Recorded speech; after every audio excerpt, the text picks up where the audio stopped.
For our daily devotion, guys, it's March 7, 2026, Proverbs 18:10.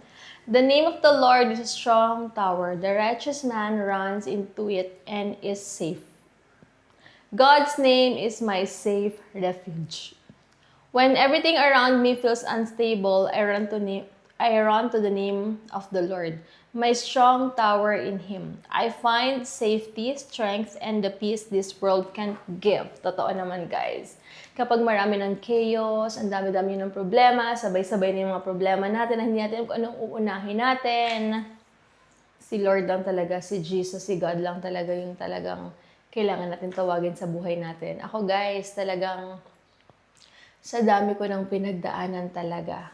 I'm so grateful and thankful na hindi ako dumating sa point na kailangan kong magpa-check up na, hindi ako makatulog, kailangan ko nang mag-take ng pampakalma or pampatulog.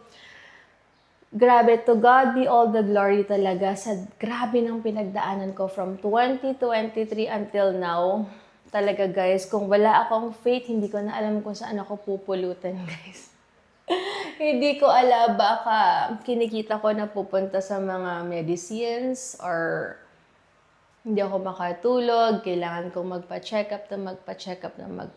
up kung wala akong faith talaga. Kaya thankful ako talagang kada may pagdadaanan ako, Lord.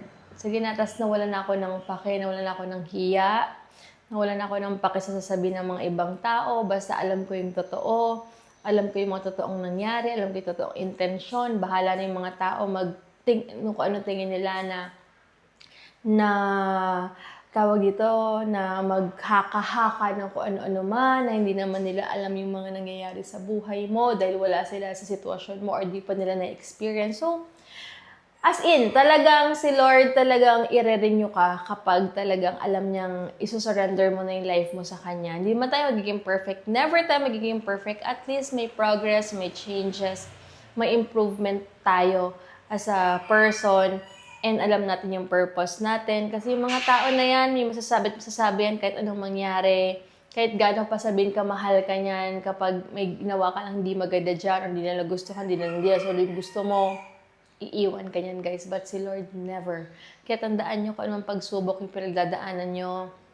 Bago pa lumalayan, bago nyo papahirapan niyang sarili nyo, magdasal kayo, magbasa kayo ng Bible, mag-devotion kayo, makinig. Instead of kanigahan yung pakikinggan nyo, mas mabuti ma-uplift kayo, ma-i-improve yung sarili nyo, guys. Kasi sobrang laking tulong. Kasi galing ako dyan. Alam ko tong sinasabi ko kasi pag may mga nakakausap ako, may napapanood ako, sabi ko, lagi ko sinasabi na I'm so grateful and thankful na hindi ako umabot sa ganito, na talagang nagtiwala ako. At ang daming ginawa ni Lord na milagro sa life ko na parang imposible at naging possible. Kaya guys, have faith. Have faith lang po talaga. So yun lang.